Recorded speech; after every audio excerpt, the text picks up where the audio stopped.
네, 소개받은 박민식입니다.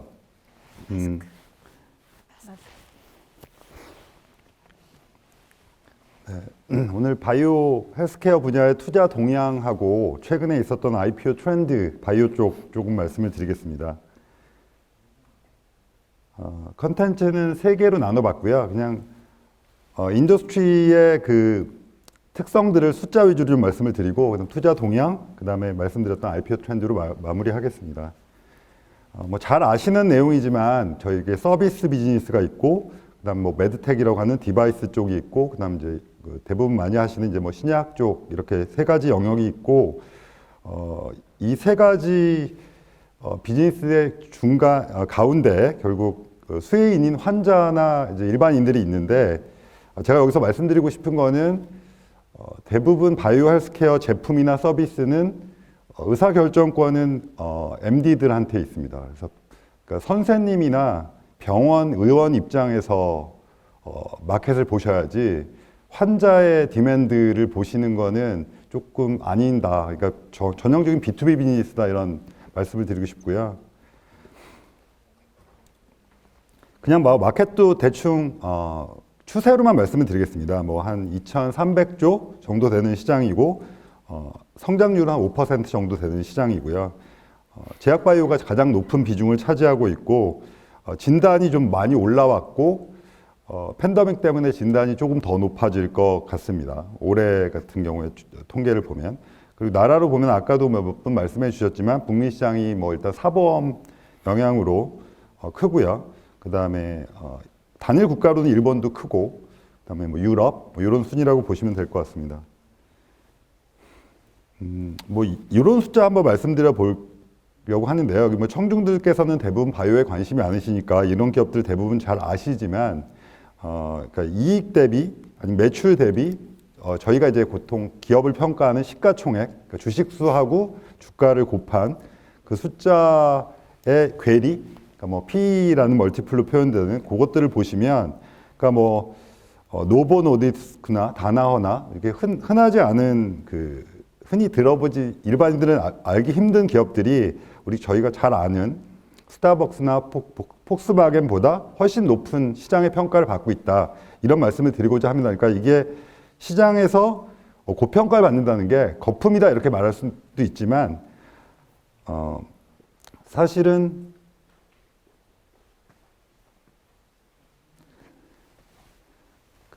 방향만 바뀌고 네. 말씀하시면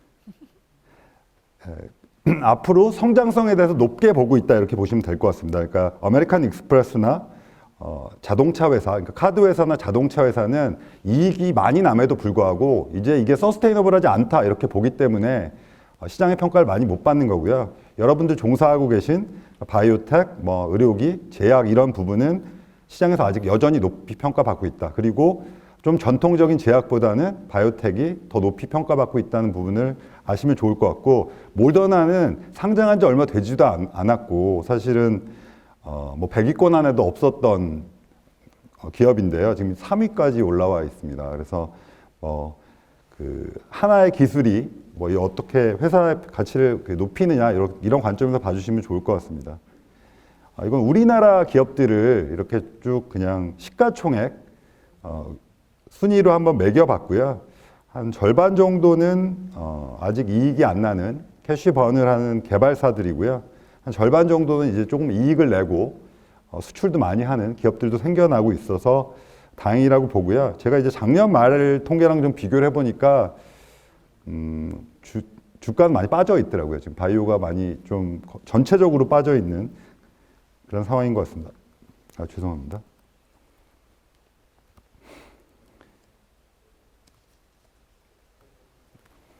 네, 여러분들이 이렇게 개발하는 과정입니다. 그러니까 디스커버리부터 세일즈 앤 디스트리뷰션까지 이렇게 보면은, 예전에는 이런 것들을 다 한 회사에서 진행을 했었는데, 이제는 가성비를 생각하게 되고, 왜냐면 효율이 안 나기 때문에, 그러다 보면 릴라이어블 하면서 비용은 낮은, 그러니까 뭐 중국보다는 당연히 한국을 믿을만 하겠죠. 그래서 한국에 기회가 있지 않을까, 이렇게 생각하는 장표고요.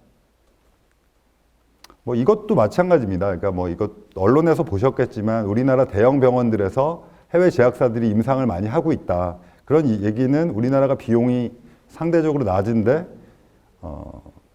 에피션시 높기 때문이고요. 믿을만 하고, 그렇다면 그런 임상을 경험하는 것도 사실은 개발사 입장에서는 글로벌 제약사들은 이렇게 개발을 하고 이렇게 임상을 하는구나, 이런 걸 경험할 수 있습니다. 그래서 콜라보를 하실 수 있는 기회도 있다고 생각합니다. 말씀드렸던 거 정리하면, 예전에는 초기부터 마케팅 세일즈까지, 생산, 마케팅 세일즈까지 다 한 회사에서 했었다면, 지금은 아카데미나 스타트업이 개발하고, 그 다음에 CRO나 CMO 통해서 임상하고 생산하고, 그 다음 자금은 벤처캐피탈이나 프라이빗 에퀴티에서 받고, 그리고 뭐 로지스틱도 별도로 아웃소싱하고, 이런 완전히 다각화된 마켓, 파편화된 마켓이 되는 것 같고요. 그래서 한 섹터에서만 잘 하시면 기회는 좀 더 많아지고 있다고 생각하고 있습니다. 요장표도 뭐 그냥, 일본도 80년대 중반까지는 제약사들이 완전히 로컬이었습니다. 그리고 우리나라 반도체 빅딜을 하듯이 일본 정부가 제약사들을 글로벌라이즈 시키기 시작했고요. 약간 강제적으로. 우리나라 여전히 아직은 로컬 기업들이 많고요, 제약사들이. 이게 왜 중요하냐면, 지금 이제 셀트리온이나 삼성바이오로직스 같은 그래도 글로벌 회사들의 수주를 받는 기업들은 글로벌 마켓의 디맨드를 압니다. 사실 신약이든 메드텍이든 미국 시장을 누리려면 미국 시장을 알아야 되는데, 국내 제약사들이 미국 시장에 약을 못 팔고 있으면 미국에서 어떤 약이 잘 팔리고, 또 어떤 회사는 어떤 파이프라인이 없어서 라이센싱 인이 필요하고, 이런 마켓 디맨드를 모르거든요. 그래서 우리나라도 조금은 글로벌라이즈가 빨리 돼서 글로벌 마켓의 디맨드를 알 수 있었으면 바람이 있고요. 투자 말씀드리겠습니다. 이것도 추세 위주로 보시면 될 것 같고요. 이게 좀 한 30년을 이렇게 펼쳐봤는데, 그럼 이제 추세로 보시면 될 것 같습니다. 이제 기억하시는 분들이 있으시겠지만 99년, 2000년이 처음 인터넷 버블이었고요. 이제 파란색 그래프가 미국 데이터입니다. 그래서 미국도 이렇게 반짝 올라와 있잖아요. 99년, 2000년. 저도 이 시기에 이 업계에 들어왔는데요. 그리고 거의 한 3분의 1 수준으로 떨어져서 한 10년, 15년 정도 유지가 됐습니다. 우리나라도 마찬가지입니다. 99년, 2000년에 정점을 찍었다가 한 15년 거의 횡보를 하다가 최근 한 7, 8년 완전히 우상향을 해서 2000년대 버블을 미국, 한국 공이 뚫고 있습니다. 우리나라는 2000년대 피크에 비해서 거의 한 3배 수준까지 지금 벤처 투자가 늘어나 있고요. 요거는 전체 투자에서 그 바이오 헬스케어의 투자 비중입니다. 제가 업계에 왔을 때는 정말 마이너리티였습니다. IT 하드웨어나 소프트웨어에 투자가 집중되던 시기였고, 미국은 이미 선진국처럼 한 20-30% 수준을, 퍼센트 수준을 계속 약간의 플럭추에이션이 있지만 유지하고 있고요. 이건 유럽도 마찬가지입니다. 근데 우리나라는 말씀드렸던 것처럼 거의 싱글 디짓이었다가 최근 한 10년 전부터 15%, 20%, 이제는 거의 30% 수준으로 돼서 투자의 메인 섹터가 바이오 헬스케어가 됐고, 이거는 뭐 여기 오신 분들한테는 반가운 소식일 거라고 보입니다. 금액으로도 1조가 넘었고요. 올해 3분기까지만 해도 1조 5천억이 바이오 헬스케어에 투자가 됐습니다. 요거는 그냥 약간 세부 동향을 보시면 바이오파마, 헬스텍, 디바이스, 그다음에 아까 말씀드린 진단, 이런 쪽 순으로 투자가 많이 되고 있고요. 그리고 적응증으로 보면 온콜로지가 제일 많고, 이거는 FDA 사이트에 가보시면 임상 중인 약들이 실제로 온콜로지가 제일 많고요. 그다음 플랫폼, CNS, 오펀, 그다음 이제 항감염증이 조금씩 늘어나고 있는데, 아마 내년쯤 되면 감염병 쪽의 약들이 한 4위 정도까지 올라올 거로 보입니다. 그리고 투자가 잘 되려면 사실 엑싯이 잘 돼야 됩니다. 저희 엑싯이라고 표현하는데요. 회수가 잘 돼야 되는데, 그래야 또 재투자가 일어나겠죠. 그래서 보면은 바이오는 흔히들 회수가 길다, 회임 기간이 길다 이렇게 표현하는데, 생각보다 요즘은 빠른 회수가 일어나고 있고, 이건 투자자도 그렇고 개발사도 그렇습니다. 그리고 그 이유 중에 큰 거는 글로벌 제약사들이 파이프라인이 되게 빈곤해요. 그리고 비용은 많이 들고. 그러니까 이제 아웃소싱을 하고 있는 거고, 그러니까 라이센싱 시장 관점에서는 충분한 시장이 있다고 판단하고 있고요. 그리고 투자한 회사들이 어쨌든 뭐 유니콘 이런 얘기 많이 들어보셨겠지만, 뭐 요즘 데카콘, 헥토콘까지 얘기를 하니까요. 100 빌리언입니다, 헥토콘은. 그래서 이런 잘 성공된 엑시트이 있으면 아무래도 투자자들은 힘을 받게 되고요.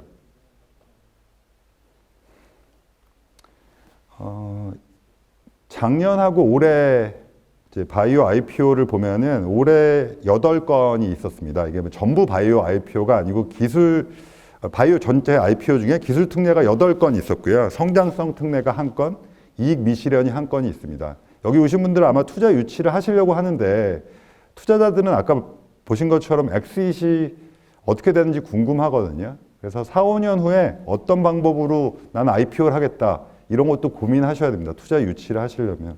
그래서 이런 사례를 보여드린 거고요.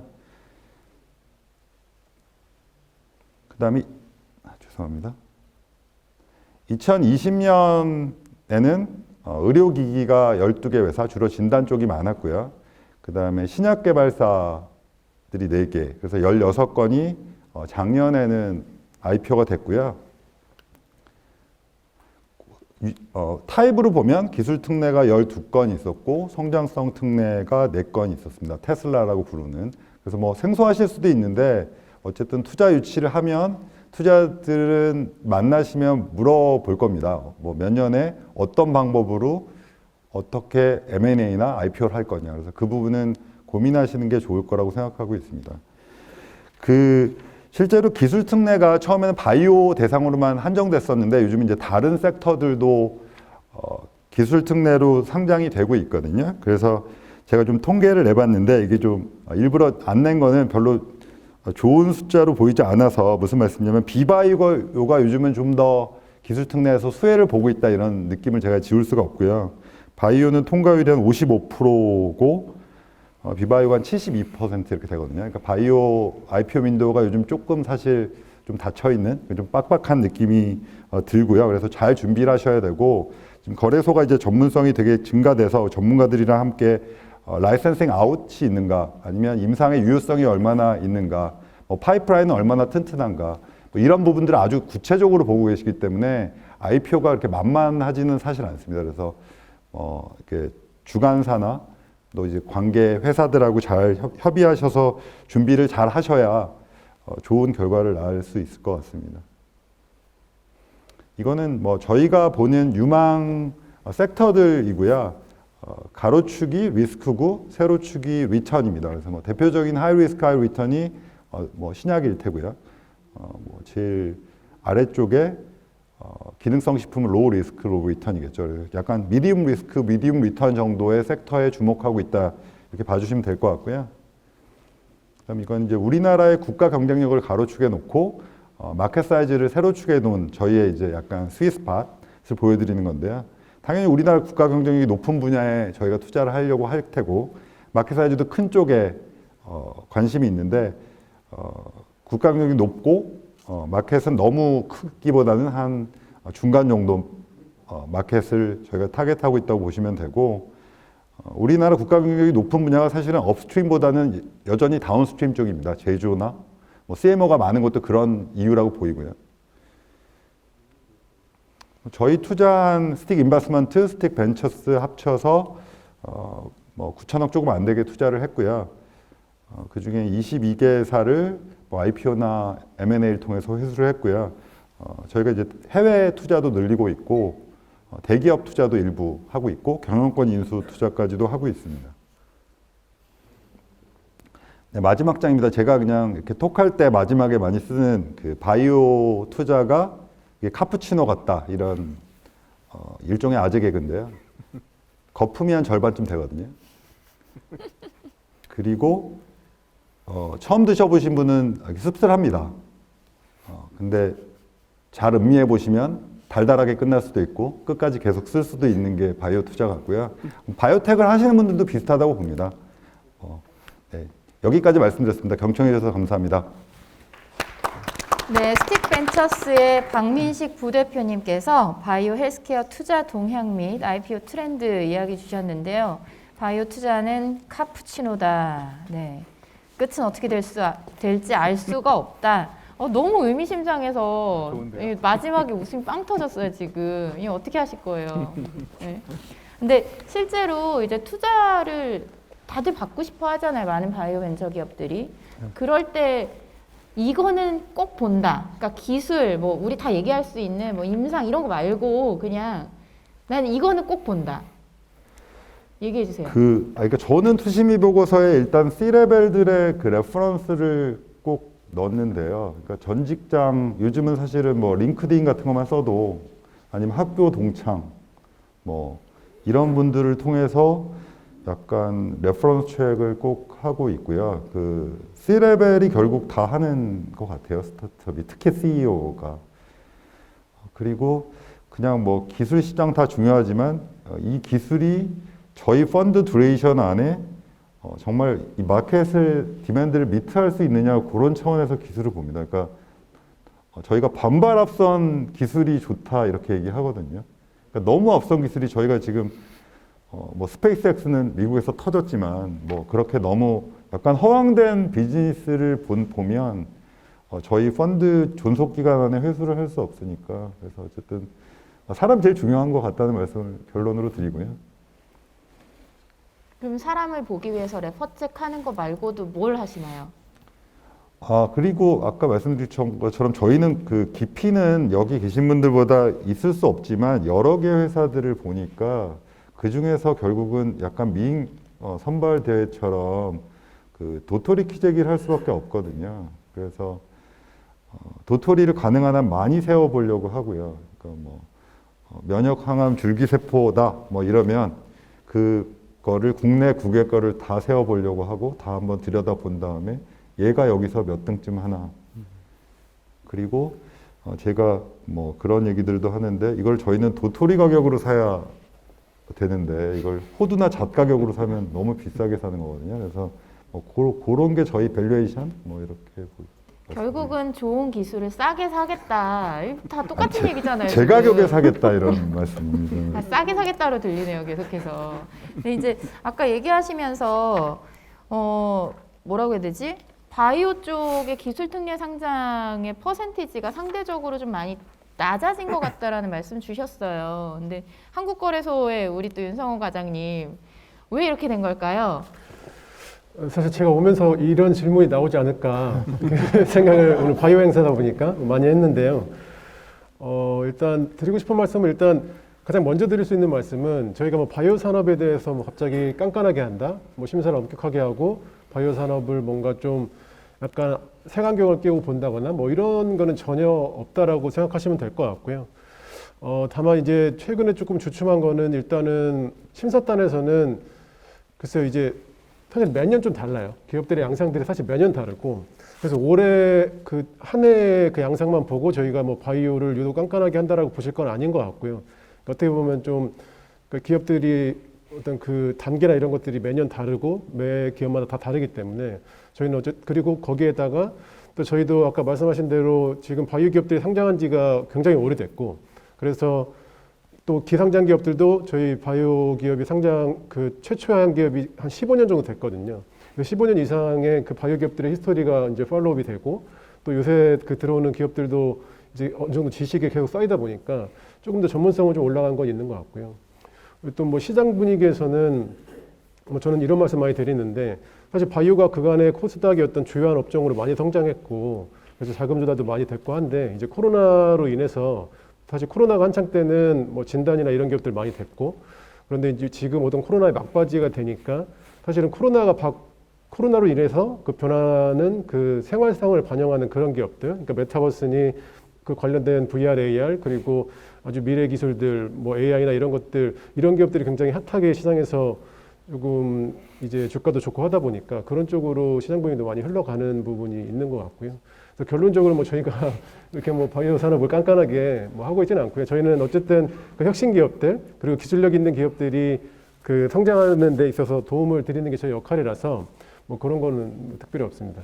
깐깐하다로 들리네요, 결국에는. 네, 네. 알겠습니다. 많은 기업들이 각 이제 스테이지마다 투자를 요청하기도 하고 누구에게 투자 받아야 될지 잘 모르겠다 이러시는 분들이 정말 많은 것 같아요. 근데 국내에는 여러 가지 프로그램들이 있는데 뭐 팁스도 있고요, 그렇죠? 뭐 엑셀러레이팅 프로그램도 상당하고 어떻게 조 대표님께서 조금 얘기를 해주실 수 있어요? 만약에 이제 내가 투자를 받아야 되는데 어디서부터 시작해야 될지 모르겠다라고 해서 문의하시는 분들이 있습니다. 그러니까 사실은 요즘은 이제 A씨나 VC도 숫자가 너무 많이 늘어나 있기 때문에 물론 이제 정말 유명한데 정말 좋은 데를 찾아가고 싶지만 거긴 또 너무 줄이 길기 때문에 그래서 저는 이제 자기가 하는 분야를 그래도 더 이해하고 있는 그런 A씨나 VC들이 있습니다. 내가 예를 들어서 항암제 쪽을 한다라고 하면 항암제를 연구했던 연구원이 이제 심사역으로 있다든지 해서 내 기술을 조금 더 잘 이해해 줄 수 있는 A씨나 VC를 찾아서 먼저 시작을 해보는 게 제일 좋은 출발점이다라는 생각이 들어요. 아니면은 이제 바이오 쪽에는 워낙 다양한 이제 투자자들이 붙어 있다 보니까 자칫 이제 이쪽이 뜬다, 이쪽이 잘한다 이런 이제 평판만 가지고 이제 투자를 준비하시는 분들이 계셔서 그러면 이제 회사 입장에서는 투자 유치하는데 불필요한 시간이나 에너지들이 많이 드는 것 같습니다. 그래서 조금 더 전문성에 맞춰서 찾아보시는 게 좋겠다라고 말씀드리고 싶습니다. 그냥 저기 스틱벤처스 찾아가면 박민식 부대표님이 만나주시는 거 아닌가요? 네, 그 투자 문턱을 되게 높게 생각하시는데 사실 저희가 콜드콜 하셔도 미팅은 응하고 있고요. 저 말고도 저희 회사에 의사도 있고 약사도 있고 다양한 분야가 분들이 더 있기 때문에 그 문턱을 그렇게 높게 생각 안 하셔도 될 것 같은데 말씀하셨던 것처럼 펀드 사이즈에 따라서 투자 티켓 사이즈, 투자 그 금액이나 이런 부분은 좀 다르기 때문에 그거는 그 펀드의 그 운영하고 있는 펀드의 성격은 한번 보시고 오시는 게 아무래도 효율은 높일 수 있을 것 같습니다. 근데 콜드콜을 하면은 처음에 누가 나올지는 좀 다를 것 그쵸, 같아요. 콜드콜을 받아주는 주체가 누구냐. 그리고 실제 이게 미팅은 할 수 있지만 이럴 수 있죠. 투심이까지 가려면 보통 한 3개월에서 6개월 정도 걸리잖아요. 네. 예, 그 과정을 통과하느냐 못하느냐는 또 다른 문제이기 때문에 그렇지 않습니까? 근데 자주 있진 않지만 콜드콜로 저희가 투자한 케이스가 있고요. 또 거꾸로 사실 근데 그거보다는 저희가 투자하고 싶어서 저희가 콜드콜을 해서 찾아가는 경우가 더 저희가 원하는 거니까요. 근데 어쨌든 콜드콜이 저는 좋은 왜냐면 처음엔 이런 분 어떻게 하지? 이렇게 하다가 이 적극성이나 열정에 좀 더 저희가 감복하게 되는 경우도 있거든요. 연애랑 비슷하죠. 네, 그렇게 생각하면. 네.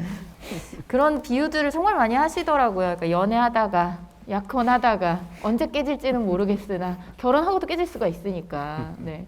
그런 얘기들 많이 하시더라고요. 근데 아까 정말 중요한 지적을 해주셨는데, 이게 그 바이오 헬스케어 기업들의 비즈니스가 본질적으로는 B2B다라는 말씀을 하셨어요. 그래서 이 B2B라고 이야기를 하는 게 의사들이 그러면 이 약물을 쓸 거냐 말 거냐의 문제기는 한데 사실 이제 스틱벤처스 같은 데서 투자를 받았다. 그러면 이제 바이오 헬스케어 기업들이 가야 할 길이 있습니다. 바로 임상 시험인데요.